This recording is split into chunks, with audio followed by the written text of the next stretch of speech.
আল্লাহর কাছে একজন ইমানদারের চাওয়া হবে, আল্লাহ যেন আমাকে বলেন যে বান্দা কোনো হিসাব নিকাশ নাই, যাও তোমাকে দিয়ে দিলাম জান্নাত বিনা হিসাবে। আমরা সবাই চাই কি চাই না?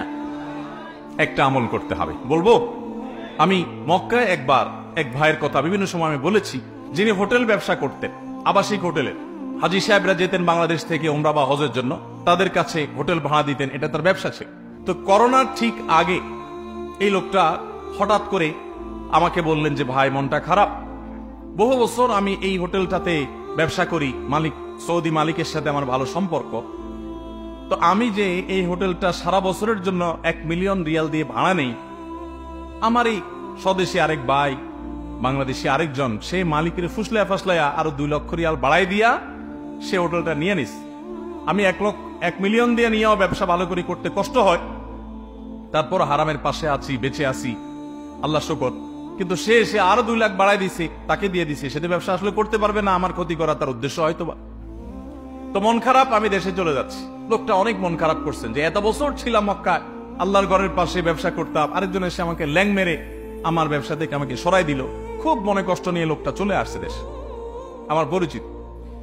তো দেশে আসার পর উনিও দেশে আসছেন, এরপর পৃথিবীতে করোনা এসে হাজির, এবং করোনার কারণে 2-3 বছর পর্যন্ত যখন হজ উমরার ব্যবসা সব বন্ধ, ওই যে বেচারা তাকে ল্যাং মারার জন্য আরো 2 লাখ রিয়াল বাড়ায় দিয়া ওইটা ভাড়া নিয়ে নিছে অগ্রিম। সৌদিতে নিয়ম হলো এই সমস্ত ভাড়াটা সব অগ্রিম দিয়ে ফেলতে হয়। তার তো 12 লক্ষ রিয়াল অগ্রিম দিয়ে দিতে হয়েছে। ওই 12 লক্ষ রিয়াল পুরোটাই জলে।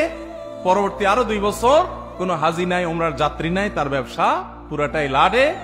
আর এই বেচারা যদি ওই সময় তার এই ক্ষতিটা না হতো, তাহলে তার 1 মিলিয়ন পানি হয়ে যেত। সে বরং ওই টাকাগুলো দেশে চলে আসছে। এরপর আমার সাথে একদিন দেখা হওয়ার পরে বলে, ভাই আল্লাহ সুবহানাহু ওয়া তাআলা আমাকে গর্তে পড়তে যাচ্ছিলাম, ধাক্কা মেরে মক্কা থেকে দেশে পাঠিয়ে দিয়েছে। এক ধাক্কা দিয়া মক্কা থেকে আল্লাহ তাআলা আমাকে পাঠিয়ে দিয়েছে। তো আপাত দৃষ্টিতে মনে হয়েছে যে তার সব বরবাদ হয়ে যাচ্ছে, কিন্তু সেখানে তার কল্যাণ নিহিত ছিল। এজন্য ইমানদার আল্লাহর ফয়সালাকে সবসময় মেনে নিবে। এটা কঠিন একটা বিষয়। আল্লাহর ফয়সালা আমি দেখলাম যে অনেক চেষ্টা করছে, একটা জিনিস জন্য হয় নাই, আলহামদুলিল্লাহ, এটাই আল্লাহর ফয়সালা। এটার প্রতি আমি ঈমান আনবো যে এর পেছনে আমার কল্যাণ আছে, এর মাধ্যমে ভাগ্য সুপ্রসন্ন হয়। আল্লাহ যেন আমাকে বলেন যে বান্দা কোনো হিসাব নিকাশ নাই, যাও তোমাকে দিয়ে দিলাম জান্নাত বিনা হিসাবে।